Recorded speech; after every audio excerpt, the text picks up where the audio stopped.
goce siempre de buena salud. Todos, que sean felices en sus cumpleaños. Que sean felices en sus cumpleaños. Que seas feliz en tus cumpleaños. Que sea feliz en tus cumpleaños. ¿Cuántos lo felicitan? Aleluya. Bueno, ¿cuántos se dieron cuenta que estamos estrenando músico? Tal vez muchos ni se habrán dado cuenta porque hasta se parece al otro, ¿sí o no? ¿Me recuerda su nombre, hermanito? Hermano Johnny. Hermano Johnny nos está colaborando anoche y hoy porque Cristian tuvo que irse a alguna parte a cumplir algún compromiso que él tenía y le ha pedido al hermano Johnny que lo cubra aquí y lo ha hecho muy bien. ¿Cuántos le agradecen al hermano Johnny? ¿Y cuántos quisieran darle para la gaseosita? Ahí sí se acaba el amén, ¿no? A ustedes les gusta, todo es gratis, hermano. Mi hermano Johnny, gracias por acompañarnos en este culto y anoche también. Bueno, vamos a leer la palabra. Volvemos. Amén. Volvemos al estudio de la palabra de Dios y efectivamente al libro de Apocalipsis. Ya llevábamos creo que 15 días fuera de base, así que activamos a los hermanos del portal para que tomen nota otra vez porque volvemos a Apocalipsis. Hoy nos vamos a ubicar en el capítulo 12, pero en realidad no es ahí donde vamos a leer, ese es el capítulo que nos toca. Pero para que vayamos entendiendo bien lo que el capítulo dice, vamos a leer es el capítulo 9 de la epístola a los Romanos. Romanos capítulo 9. ¿Lo tiene? Verdad digo en Cristo, dice Pablo, no miento, y mi conciencia me da testimonio en el Espíritu Santo, que tengo gran tristeza y continuo dolor en mi corazón, porque deseara yo mismo ser anatema, separado de Cristo por amor a mis hermanos, los que son mis parientes según la carne. ¿Que son quiénes? Israelitas, de los cuales son la adopción, la gloria, el pacto, la promulgación de la ley, el culto, las promesas de quienes son los patriarcas y de los cuales según la carne vino Cristo, el cual es Dios sobre todas las cosas, bendito por los siglos de los siglos. No que la palabra de Dios haya fallado, porque no todos los descendientes de Israel son israelitas, ni por ser descendientes de Abraham son hijos, sino en Isaac te será llamada descendencia. Esto es, no los que son hijos según la carne son los hijos de Dios, sino los que son hijos según la promesa son contados como descendientes. Porque la palabra de la promesa es esta: por este tiempo vendré y Sara tendrá un hijo.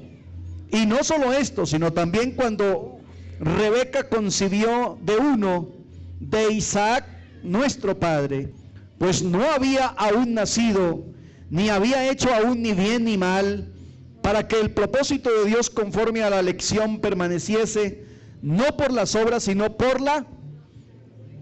el que llama. Se le dijo: el mayor servirá al menor, como está escrito: a Jacob amé, mas a Esaú aborrecí. ¿Qué pues diremos? ¿Que hay injusticia en Dios? En ninguna manera. Pues a Moisés dice: tendré misericordia del que yo tenga misericordia, y me compadeceré del que yo me compadezca. Así que no depende de quien quiere ni del que corre, sino de quien Dios tiene misericordia. Porque la Escritura dice a Faraón: para esto mismo te he levantado, para mostrar en ti mi poder, y para que mi nombre sea anunciado por toda la tierra. De manera que de quien quiere, tiene misericordia, y al que quiere endurecer, endurece. Pero me dirás: ¿por qué pues inculpa? ¿Por qué? ¿Quién ha resistido a su voluntad? Mas antes, oh hombre, ¿quién eres tú para que alterques con Dios? Dirá el vaso de barro al que lo formó: ¿por qué me has hecho así? ¿O no tiene potestad el alfarero sobre el barro para hacer de la misma masa un vaso para honra y otro para deshonra? ¿Y qué si Dios, queriendo mostrar su ira y hacer notorio su poder, soportó con mucha paciencia los vasos de ira, preparándolos para destrucción? Y para hacer notorias las riquezas de su gloria, las mostró para con los vasos de misericordia que él preparó de antemano para gloria, a los cuales también ha llamado, esto es, a nosotros, no solo los judíos, sino también los gentiles. Como también en Oseas se dice: llamaré pueblo mío al que no era mi pueblo, y a la no amada, amada. Y en el lugar donde se le dijo: a vosotros no sois pueblo mío, allí serán llamados hijos del Dios viviente. Digan amén a eso.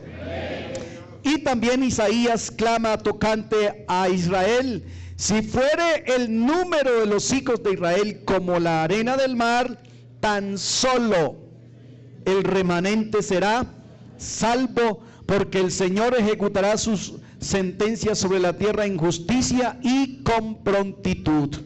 Y como antes dijo Isaías: si el Señor de los ejércitos no nos hubiera dejado descendencia, como Sodoma habríamos venido a ser, y a Gomorra seríamos semejantes.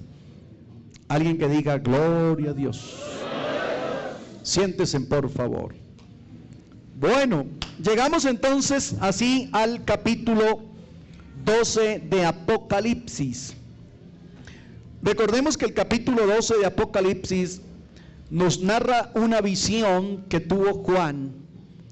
Acuérdense que Juan está en el Espíritu en el día del Señor. Eso lo dice el capítulo 4.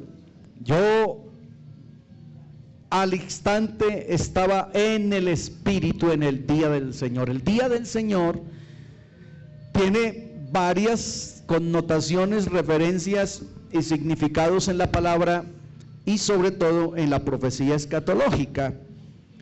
Cuando estamos hablando de la semana 70, también se le conoce como el día del Señor.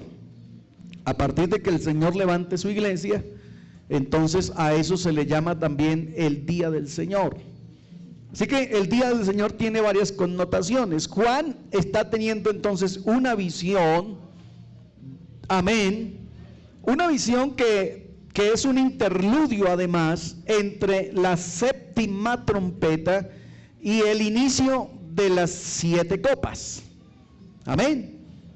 Es un interludio, una especie de paréntesis, un puente que empalma la última trompeta y las 7 copas, que ya es la última serie de lo que hemos venido mirando de 7. Amén. Acuérdense que comenzamos con 7 sellos. ¿Sí? Seguimos después con 7 trompetas y vamos a llegar ahora a las 7 copas, una serie de 7.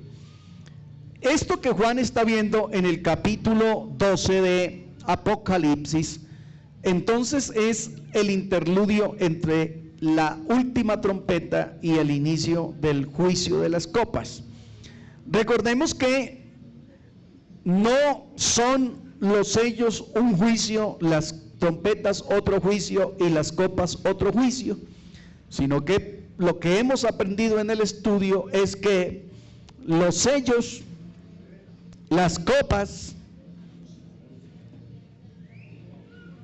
los veo conectados. A ver, los sellos Las trompetas, las copas. Listo. Con los 5 que se sabe en la clase vamos a trabajar hoy. Díganle amén a eso. Si alguien está en la escuela dominical, allá arriba diga amén. Casi todos. Si alguien está en la escuela dominical, aquí abajo diga amén. Entonces con usted que estoy hablando. Dijimos entonces que los sellos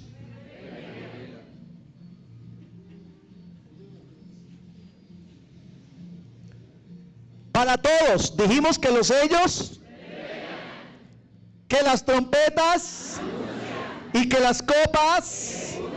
Eso. Amén. Aunque usted no crea, eso es un método de aprendizaje. Así se aprende. Y lo dijo el maestro por excelencia. Repítale por la mañana, al mediodía, por la tarde, cuando entre, cuando salga, cuando vaya, cuando venga, cuando se acueste y cuando se levante. Repítale. Así que vamos a repetir otra vez. Los sellos, las trompetas, las copas ejecutan. O sea que pasando el capítulo 12 apenas va a comenzar la ejecución. Ya tuvieron la revelación, ya tuvieron el anuncio, ahora va a llegar la ejecución. Pero ubiquémonos en el 12, que es lo que nos compete. Decíamos que el 12 narra entonces una visión de Juan. Juan tiene una visión. ¿Qué fue lo que Juan vio? Dice que vio en el cielo una señal. ¿Sí? Vio una señal. ¿Cuál era la señal? Vio a una mujer vestida de ¿qué? El sol la cubría, la alumbraba, la iluminaba. ¿Qué más tenía la mujer? Estaba rodeada de ¿qué? De 12 estrellas, pero también estaba la luna por ahí. ¿Sí? La mujer estaba además encinta, estaba embarazada, estaba por dar a luz. No solamente estaba encinta y no solamente estaba embarazada, sino que estaba en los días del alumbramiento, estaba porque naciera el bebé y ya le habían tomado la ecografía porque Juan dice que es un hijo varón. ¿Está conmigo? Ya le habían hecho la ecografía porque Juan dice por nacer un hijo varón. Pero el hijo que está por nacer, además Juan dice, o más bien ya tiene la biografía del hombre o del varón que va a nacer. Dice que ese varón va a regir las naciones con vara de hierro. ¿Está conmigo? Dice que habiendo la mujer dado a luz, estaba también atento y listo el dragón. ¿Sí? El dragón estaba listo para que apenas naciese el hijo varón, arrebatarle el muchacho a la señora, amén, y no permitir que entonces lo que estaba establecido para él se cumpliera. Dice también el capítulo que para que el dragón no pudiera cumplir su propósito, entonces se dio una guerra, una batalla en el cielo.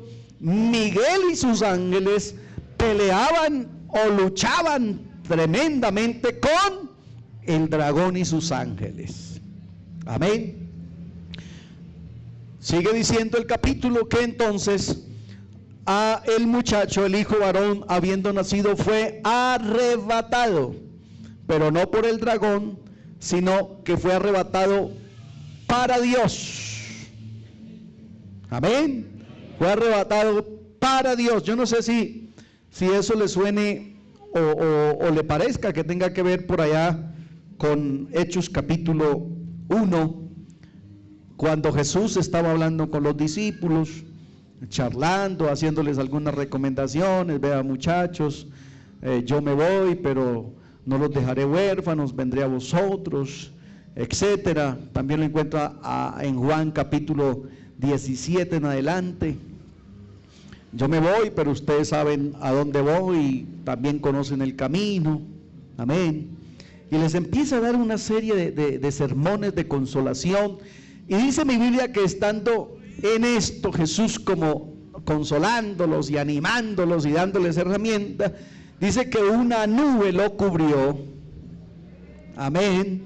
Y empezó a levantarse, empezó a despegar del piso, y ellos empezaron a ver cómo subía y se quedaron viéndole hasta que arriba una nube lo ocultó de sus ojos, y de momento estaban ahí unos ángeles, unos varones que les dijeron: ¿por qué estáis mirando desconsolados al cielo?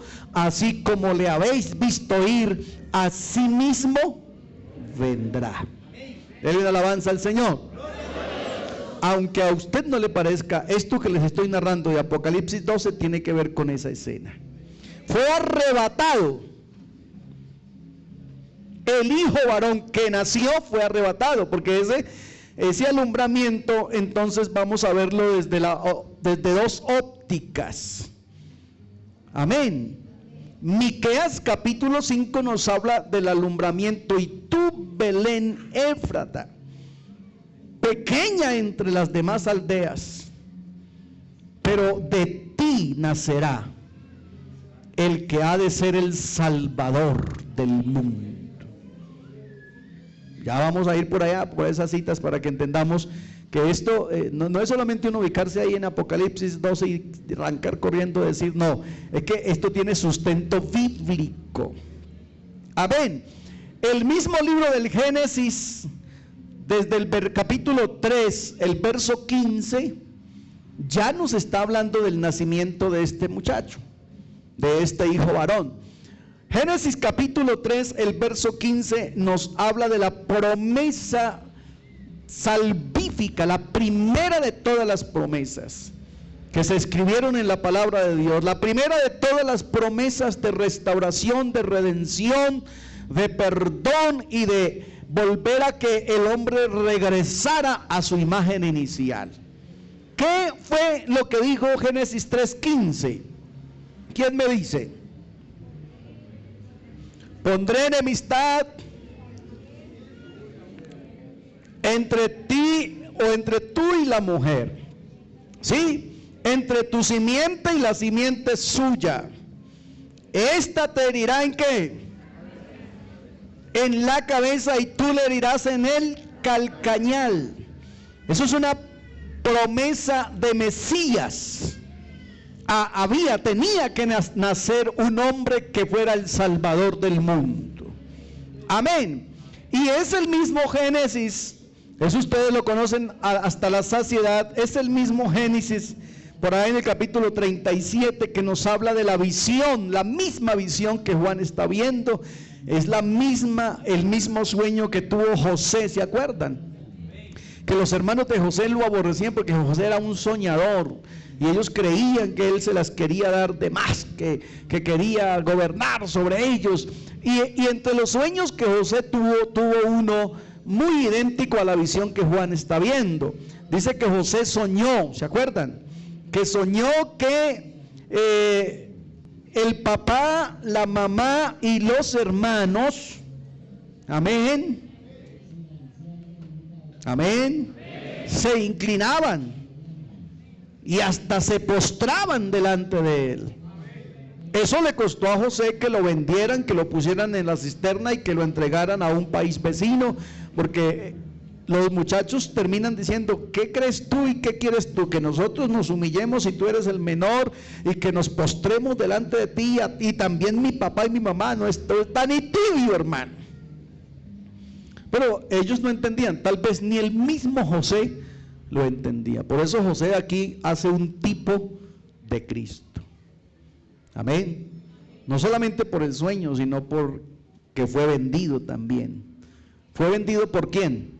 Por sus hermanos. Acuérdese que Jesús dice, con estas fue herido en la casa de mis hermanos. A Jesús lo vendieron sus hermanos por el mismo precio que vendieron a José. Hay un paralelismo tremendo en esto de José y del Mesías. Gloria a Dios. Entonces, tomado ya más o menos un panorama de lo que es la visión de Juan en Apocalipsis, y viendo aquí entonces lo que tiene que ver con la salvación de Israel, capítulo 9 del libro de Romanos y otras porciones más que vamos a analizar, es donde podemos ir encontrando la manera, la forma de ir haciendo que estas dos porciones tengan la forma de ir haciendo un engranaje. Amén.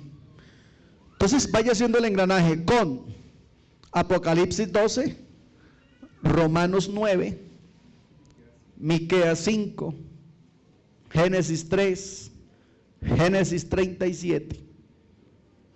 Amén.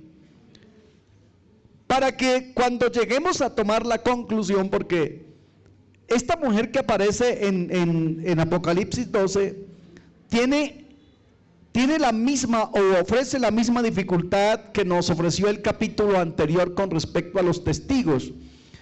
Recuerda que con respecto a los testigos, capítulo anterior, vimos que habían no una opción, sino varias opciones de interpretación, y que la mayoría de las interpretaciones que ofrecía el capítulo 11, quienes lo interpretan no en el contexto que nosotros lo vimos, sino en cualquiera de las otras opciones, todos tienen pruebas bíblicas para hacerlo. Aquí, con respecto al capítulo 12, entonces esta mujer, esta visión, también ofrece varias opciones. Hay quienes dicen que la mujer es María, la mujer que aparece en el 12. Hay quienes dicen que esa mujer es la iglesia. Hay quienes dicen que esa mujer es Israel. Hay quienes dicen que esa mujer es una doctrina. Hay quienes dicen que esa mujer es la iglesia católica. Y hay entonces también una gama de posibilidades por las cuales nos podamos ir. Amén. Nosotros tenemos que tenemos que dejar con respecto al capítulo una posición, obviamente. Amén. Pero antes de tomarla, vamos a buscar el sustento bíblico para poder decir, nos quedamos con esto. ¿Está claro? Dejando claro que cada vez que la Biblia, y más en la profecía escatológica, cada vez que la Biblia se refiere a mujer, tiene las siguientes posibilidades: ¿es una religión? ¿Es una iglesia? ¿O es una nación? ¿Ok? Cualquiera de las tres posibilidades, cuando la Biblia habla de mujer, tiene esas tres posibilidades, y cualquiera de las tres pudieran ser correctas, obviamente ubicándonos en el contexto en que estemos. El capítulo 12 tiene más o menos 5 o 7 referencias con la palabra, la expresión mujer. ¿Ok? Lo que indica que aquí el propósito es fuerte y el contenido es bien definido, y eso nos obliga a que tengamos que pararnos en una postura, en una posición, y definir por la palabra de Dios. El capítulo 9 de Romanos, entonces, nos habla Pablo de lo que es la supremacía, de lo que es el privilegio y la posición que Israel tiene delante de Dios. Aquí vamos a entender muchas cosas con respecto a Israel, con respecto a lo que el pueblo de Israel tiene, que no tenemos nosotros. Pablo se entristece y se lamenta por sus hermanos, y dice que él deseara, escuche, ser anatema, o sea, como quitarse de aquí, de donde él está, porque acuerde que Pablo es iglesia en este momento que está hablando. Él quiere como quitarse de aquí y ponerse aquí, pero ¿con qué fin? Dice, a fin de hacer salvo a mis hermanos. ¿Por qué Pablo tiene la preocupación?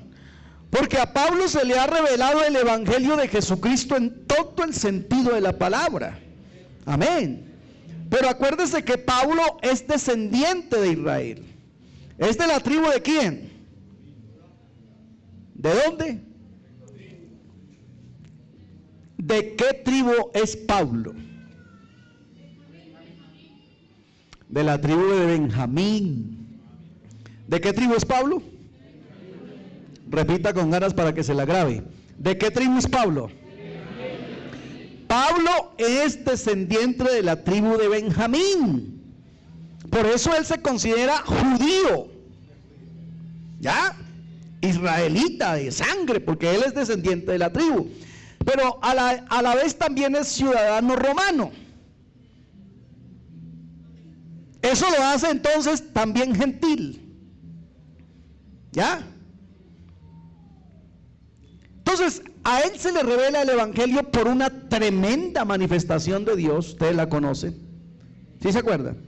O les recuerdo un poquito la memoria. Recuerden que Pablo va con cartas, con documentos legales a Jerusalén, de Damasco a Jerusalén, va a acabar y a tomar presos los cristianos que habían en Jerusalén. ¿Recuerdan?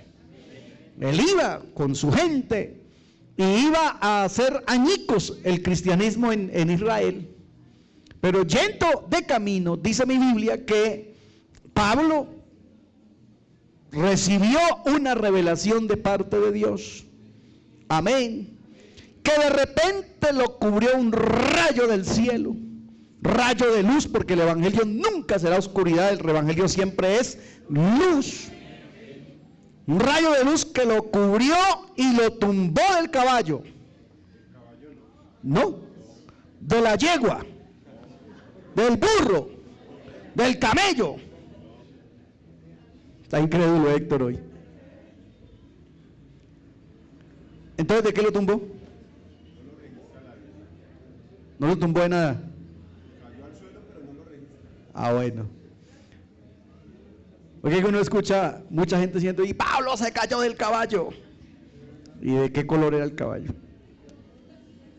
No, dice que lo derribó a tierra. Uno asume que de pronto sí iba en un caballo. O de pronto iba en un carro de caballo.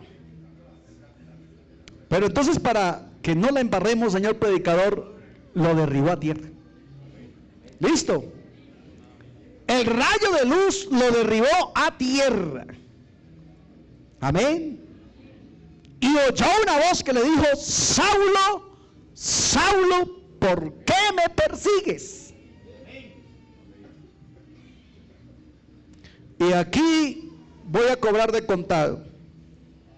Escúcheme, señor religioso.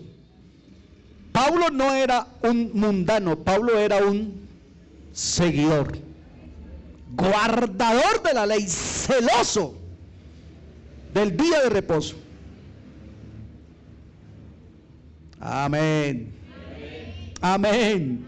Celoso del día de reposo. Sin embargo, Jesús, porque esa voz era la de Jesús, ya le voy a decir por qué. Cuando le pone su linterna le dice, Saulo, ¿por qué me persigues? Saulo, espantado y temblando, dice, ¿quién eres, Señor? Y la respuesta del cielo dice, yo soy Jesús, al que tú persigues. Oiga, tremenda sorpresa para el apóstol. Él se creía mejor que los que iba a matar, porque los que iba a matar eran los que comenzaban la iglesia, esta iglesia en Jerusalén, los que estaban comenzando. Le dolió. Oiga, él se creía mejor porque él era tradicionalista, él era guardador de la ley, fariseo de fariseos. Pero la voz le dice: yo soy Jesús al que tú persigues. Pero Pablo no estaba persiguiendo a Jesús. Estaba persiguiendo era a unos herejes. Pues es que esos herejes, como nos dicen por ahí, ojalá me lo esté escuchando un buen líder trinitario, esos herejes, como nos han dicho, no ahora, sino desde allá, desde Jerusalén, esos herejes son el cuerpo de Jesucristo. ¡Aleluya!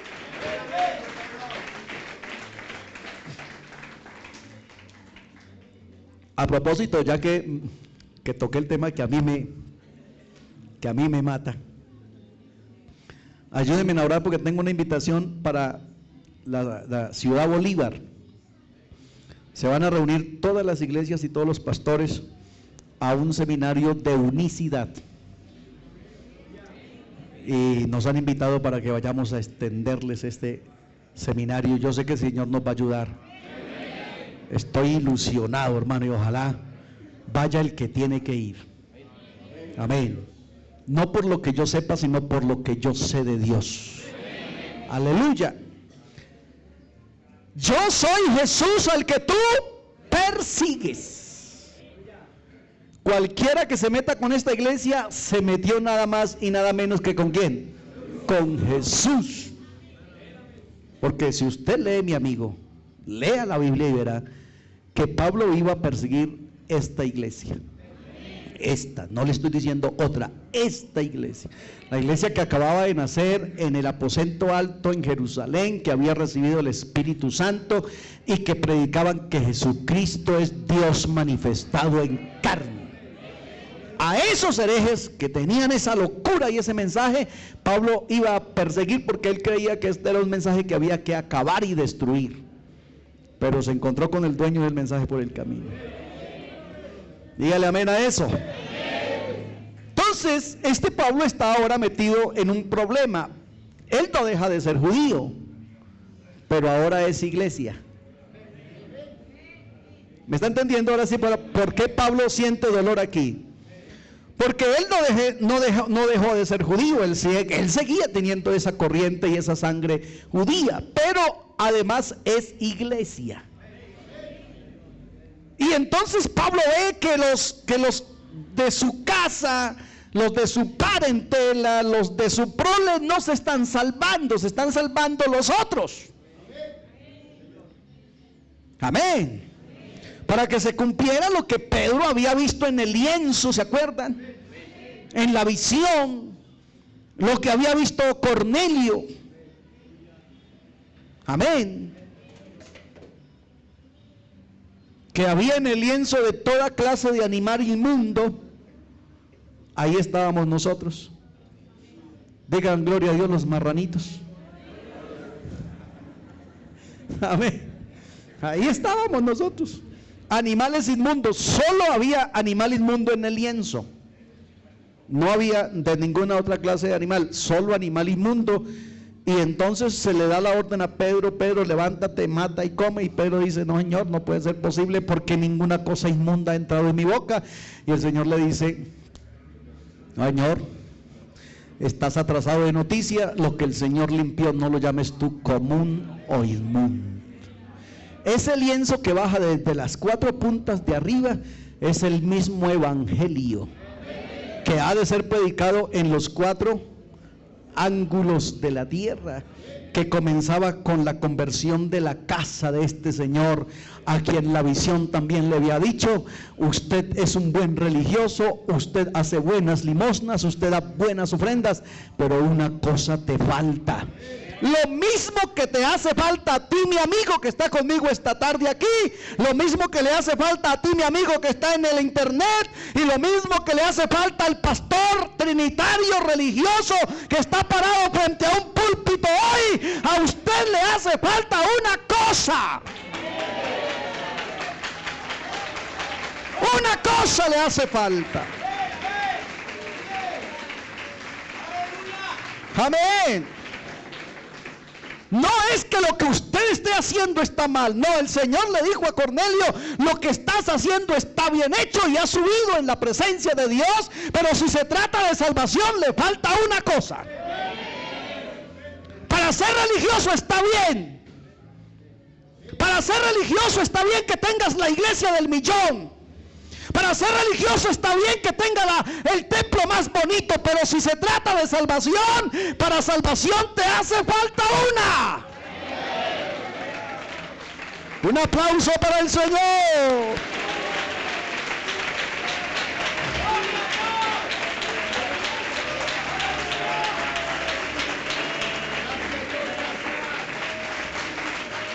¡Oh, aleluya!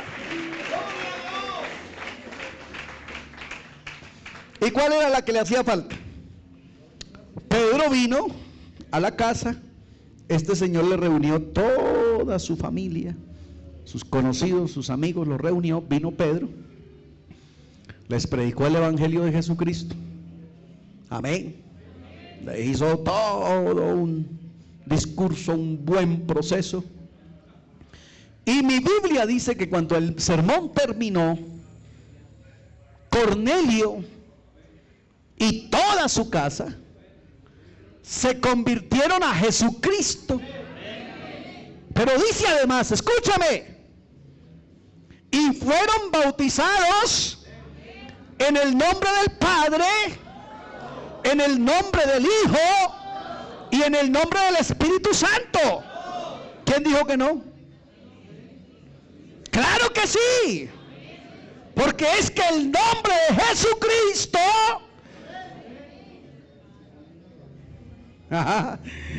¿o acaso Jesús no es el Padre? ¿O acaso Jesús no es el Hijo? ¿O acaso Jesús no es el Espíritu Santo? Solo que Pedro no repitió. ¿Qué es lo que usted hace, Señor? Usted repite, no practica, repite. Y yo lo desafío a que practique la doctrina bíblica. Pedro dijo a Cornelio y a todos los que se bautizaron: yo los bautizo en el nombre del Señor Jesucristo. Amén. Vea, si hubiera un trinitario inteligente, comenzaría a bautizar así, sin necesidad de dejar de ser trinitario. Más fácil, hermano, no se la estoy poniendo. Si hubiera un trinitario inteligente, bautizaría en el nombre de Jesucristo sin tener que dejar de ser trinitario. Parece raro, pero es así. Amén. Pablo, como conocía esto, entonces él ahorita está bien preocupado. Y es tanta la preocupación de Pablo que él presenta una defensa, hace una apología de su pueblo. Póngale cuidado. Verso 3. Porque deseara yo mismo ser anatema, o sea, quitarme de aquí de lo que ahora creo, a ver si los puedo hacer salvos a ellos. Separado de Cristo por amor a mis hermanos, los que son mis parientes según la carne. Y mire la apología tremenda que hace Pablo de ellos, como tratando de justificarlos o a ver por dónde les logra meter la salvación. Que son israelitas, de los cuales son, sume, porque esto cuenta. Y yo sí le invito a la iglesia de Voz a la Cabaña a que respete a Israel.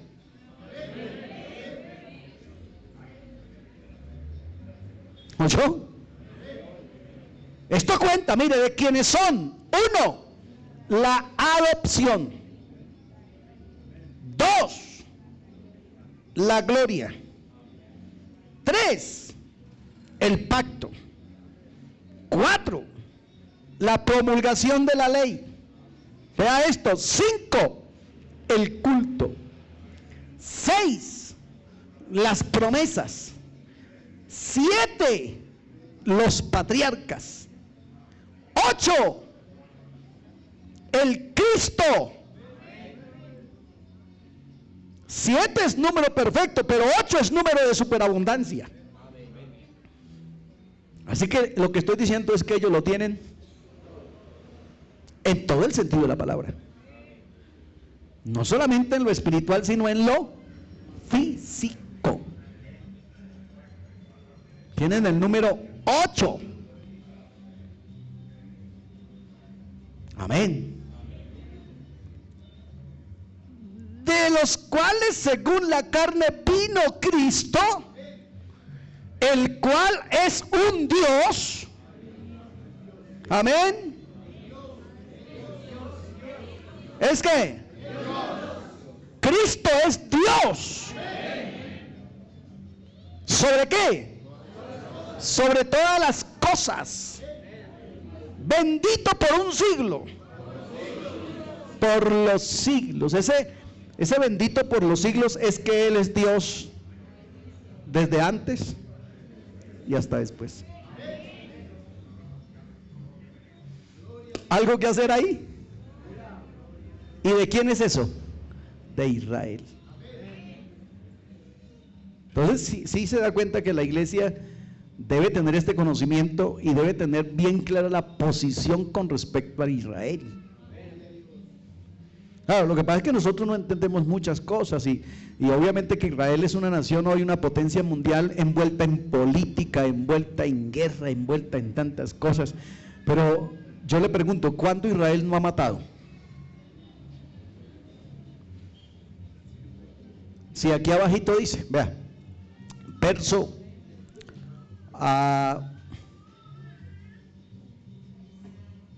10.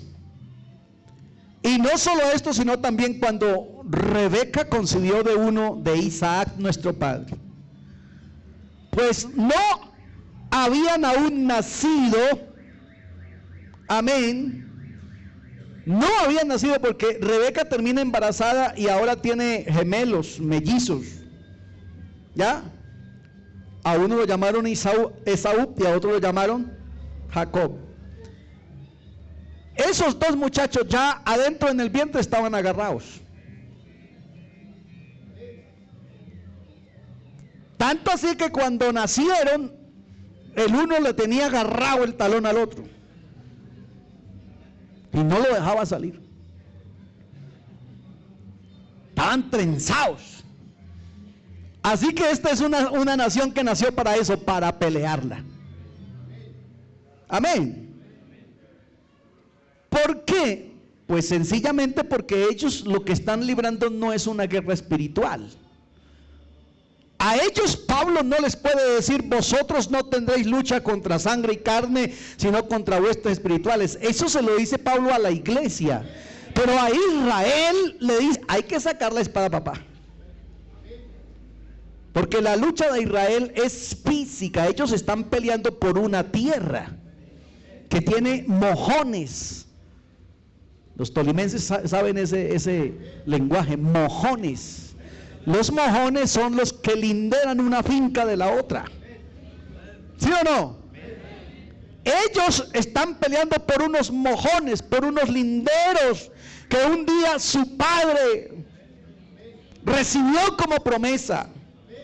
Dios le dijo a Abraham, colócate ahí y mira hasta donde alcanza a mirar, por el oriente, por el occidente, por el norte y por el sur. Así será tu tierra.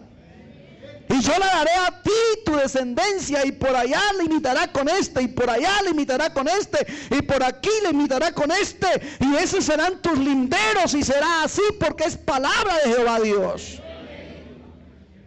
Pero de aquí a allá vas a encontrar muchos enemigos, muchas naciones enemigas pelearán contra ti. Por eso cuando Israel fue a salir de Egipto, Moisés le tuvo que decir al Señor, si no has de ir con nosotros, no nos saque de aquí. Porque ellos sabían que la pelea era física. La nuestra es espiritual. ¿Por qué hay diferencia entre lo uno y lo otro? Porque lo de ellos es físico. Ellos no están peleando por el cielo. Ellos están peleando por tierra física. fincas, parcelas. Nosotros estamos peleando por lo celestial. Denle una alabanza al Señor. Que a la final ellos tendrán tierra, nosotros cielo, pero estaremos los dos. Entonces, a partir de ese momento habrá una cosa que se llamarán habitantes celestiales y habitantes terrenales. Eso lo encontraremos por allá después del milenio. Amén. Vamos a hablar de esa clase de gente. ¿Quiénes habitan el cielo? ¿Quiénes habitan la tierra? ¿Y por qué? ¿Van comprendiendo? ¿Sí van comprendiendo? Entonces, mire por qué la preocupación de Pablo por sus hermanos. Porque él ya se siente salvo, pero ve que sus hermanos están más perdidos que en el día de la madre. Entonces, él tiene urgencia, tiene angustia por la salvación de sus hermanos, pero confronta a la iglesia. Porque la iglesia se había presentado, escúcheme, se había presentado un problema entre lo que era iglesia neotestamentaria y el pueblo de Israel. La iglesia se había llenado de gentiles y se había llenado también de judíos. Y entre los dos había un choque. Porque los judíos se creían mejores hermanos, los gentiles se creían mejores hermanos, y había un choque entre ellos. Los judíos creían que aunque eran iglesias se tendrían que mandar circuncidar. Los gentiles creían que no. Y entonces los judíos le decían, pues si usted quiere ser iglesia, mijo, y quiere pertenecer al cuerpo de Dios, tiene que mandarse a cortar el pedazo de hierbo. Amén. Y había un choque ahí constante, tanto así que Pedro se ve involucrado en ese choque, y el mismo apóstol Pablo tiene un choque ahí, y se tiene entonces que reunir la iglesia, se tiene que reunir en concilio la iglesia para que acuerden realmente qué trato se le debe dar a cada pueblo. Y es aquí donde Pablo está diciendo que de los dos pueblos hizo.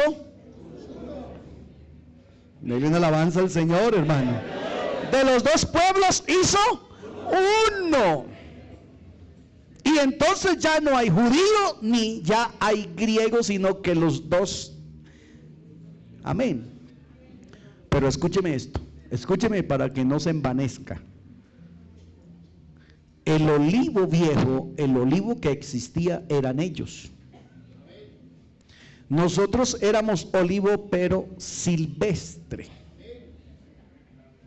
¿Qué hizo el Dios nuestro? Cortó una rama del olivo silvestre y lo insertó en el buen olivo. Amén. Lo insertó en el buen olivo. Y ahora, aunque somos olivo insertado, chupamos de la misma savia. Tenemos el mismo Dios. Y usted lo ve por ahí en el 14, en el 12 de Corintios, diciendo, ¿acaso no se les dio a todos del mismo espíritu?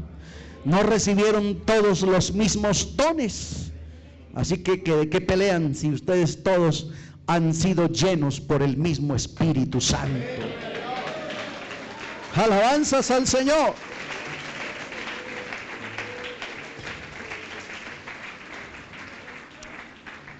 ¿Está conmigo? ¿Alguien que me regale la hora? 10 para la 1. Les creo a los que me dijeron 1/4. Me conviene más esa. Vámonos para Miqueas. Porque Miqueas nos tiene algunos pensamientos importantes.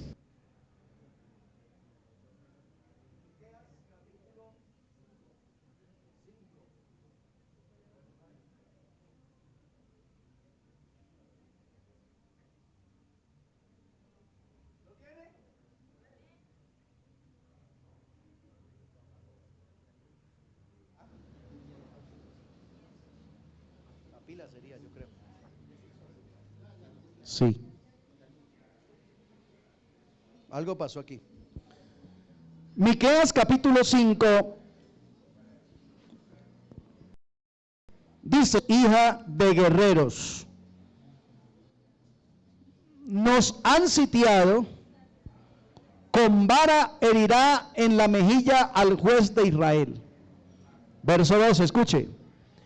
Pero tú, Belén Éfrata, pequeña para estar entre las familias de Judá, escuche, de ti me saldrá el que será Señor en Israel. ¿Usted recuerda dónde nació Jesús? ¿En dónde? En Belén. ¿De qué? De Judea. ¿Qué dice aquí el texto? Tú, Belén Éfrata, pequeña entre todas las familias, ¿de dónde? De Judá, Judea. Me saldrá el que es o el que será el Señor, ¿de dónde? Y sus salidas son ¿desde dónde? Desde el principio de los días de la eternidad. ¿Habrá alguna razón para creer que este es Dios o no? ¡Aleluya! Pero mire el texto que tiene que realmente ver con la profecía de Apocalipsis 12, verso 3. Pero los dejará hasta el tiempo que dé a luz. ¿Quién? La que ha de dar a luz. Note que esa expresión ahí involucra a dos mujeres.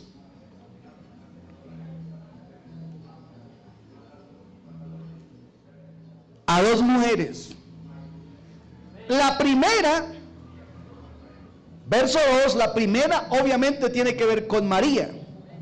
Jesús nació del vientre ¿de quién? De María. ¿En dónde? En Belén de Judea. Así que el texto 2 tiene ya un cumplimiento. Pero el 3 sigue siendo una profecía. Pero los dejará hasta el tiempo que dé a luz la, amén, es un artículo femenino, la que ha de dar a luz. ¿Y quién es la que ha de dar a luz ahora?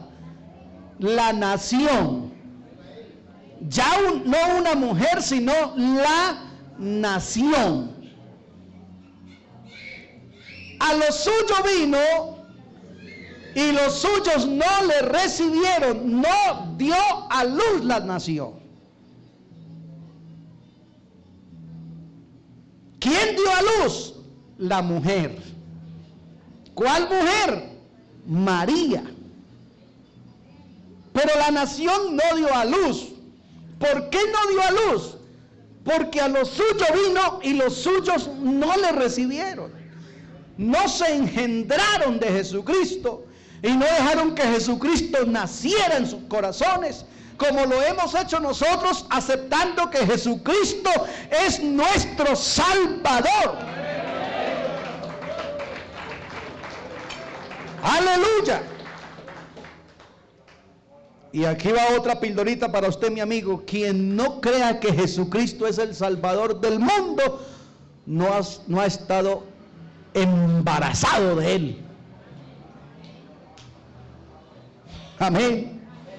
Y se necesita estar embarazado de Él para darlo a luz en nuestras vidas. Amén. Para que no se cumpla en usted el texto que dice: este pueblo de labios me honra, pero su corazón está lejos de mí. Vosotros decís que sois hijos de vuestro padre, y ustedes no son hijos de Abraham. Ustedes son hijos del diablo, porque hacen las obras del diablo. Porque si fueran hijos de Abraham, entonces creerían que yo soy antes que Abraham. ¡Aleluya!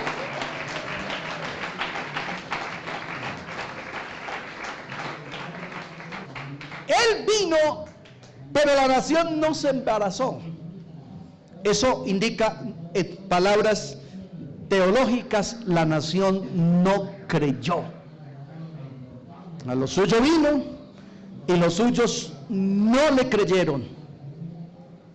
Pero a todos los que le creyeron, los que se embarazaron de su nombre, amén. Yo le hubiera dado un aplauso al Señor ya. Amén.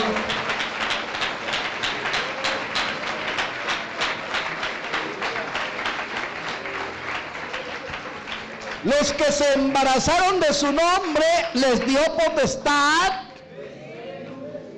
de ser hechos ¿qué? Hijos de Dios. Ahora sí ve que Miqueas tiene un tremendo pensamiento aquí. Entonces note, pero los dejará hasta el tiempo en que dé a luz la que ha de dar a luz, y el resto de sus hermanos se volverá con los hijos de ¿quién? De Israel. Así que vamos a ir estableciendo entonces el paralelo para que vayamos pensando quién es la que va a dar a luz en el capítulo 12 de Apocalipsis. Si es María, si es Israel, amén, si es la Iglesia Católica, si es la Santísima Trinidad, porque esa también es una señora, amén. La Trinidad no tiene nombre de varón, es una señora, amén. Y en el cielo no hay seres definidos por sexo. Amén. Vayámonos de aquí. Solo para dejarlo ahí entre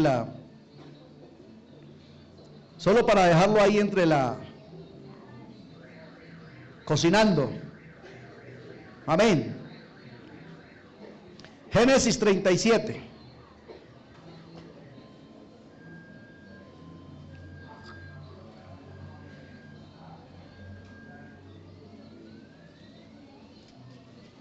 Gloria a Dios.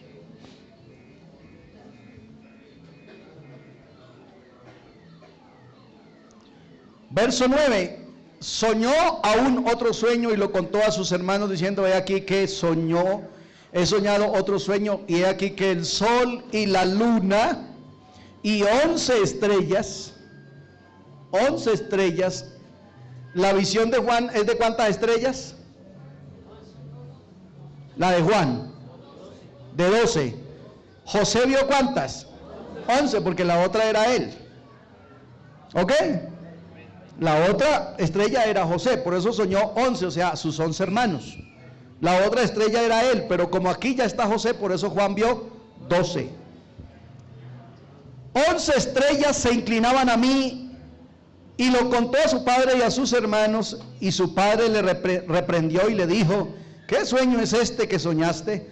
¿Acaso vendremos yo y tu madre y tus hermanos a postrarnos en tierra ante ti? Amén. Y sus hermanos le tenían envidia, mas su padre meditaba. Escuche eso. Mas su padre meditaba esto. Obviamente los muchachos lo estaban viendo desde el punto de vista competitivo, pero el viejo sí lo estaba llevando más allá. Lo mismo que le pasaba a María, dice, pero María guardaba todas las cosas en su corazón. Hay cosas que usted y yo no entendemos aquí, pero que vale la pena que las meditemos y las guardemos en el corazón. Yo no sé si usted tiene afán, yo no tengo afán. Apocalipsis 12 nos va a demorar un rato. Amén. Nos va a demorar un rato, ¿por qué? Porque debemos establecer con este capítulo la posición de Israel y la posición de la iglesia. Porque un día nos vamos a tener que ver las caras, físicamente hablando. Y no va y sea que usted se vaya a ir a agarrar con esa gente. Porque no les alcanza ni para el primer revuelo, hermano. Amén. Tenemos que tener claro aquí quiénes son ellos y quiénes somos nosotros y en qué posición estamos. Amén. Lo de definir Apocalipsis 12 es lo de menos. Vamos a definir es quién es Israel, quién es la iglesia y en qué posición estamos delante de Dios los unos y los otros. Y en qué punto de la cronología de Dios nos vamos a encontrar, porque nos vamos a encontrar. Nos vamos a encontrar con ellos. Y entonces ahora sí voy a cantar el coro de Abraham, Isaac y Jacob. ¿Ok? No como lo cantamos viejo. Veremos en las nubes al Señor cuando venga con poder, con Abraham, Isaac y Jacob. Eso es mentira. Eso no es verdad. Abraham, Isaac y Jacob, ¿cómo van a venir de arriba si ellos están muertos?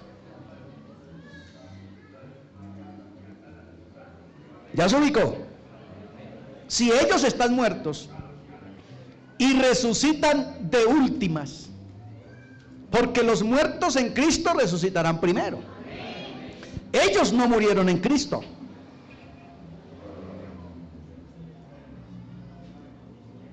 Acuérdense que la primera resurrección tiene 3 etapas. La primera es, a mí lo que más me encanta es el coro. La primera etapa de la primera resurrección, ¿cuál es? Cristo, el primogénito de los muertos. La segunda etapa de la primera resurrección, ¿cuál es? Su iglesia. Entonces, ¿a qué horas va a venir Abraham, Isaac y Jacob si no han resucitado?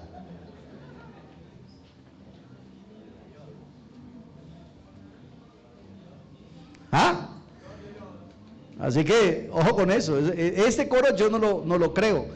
Yo lo digo para que cuando ya la tercera etapa de la primera resurrección se haya cumplido, entonces ahora sí tendremos la oportunidad de ver a Abraham, Isaac y Jacob, físicamente y barbados. Amén. Si alguien quiere ir a agarrarle la melena a alguno de los 3, no hay problema, pero espérese, porque así como usted lo está creyendo, no es.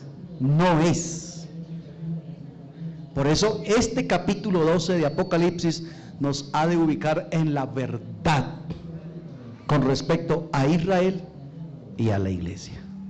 ¿Está conmigo? Yo sé que alguno quedó del limbo para abajo, pero que el Señor lo ayude esta semana.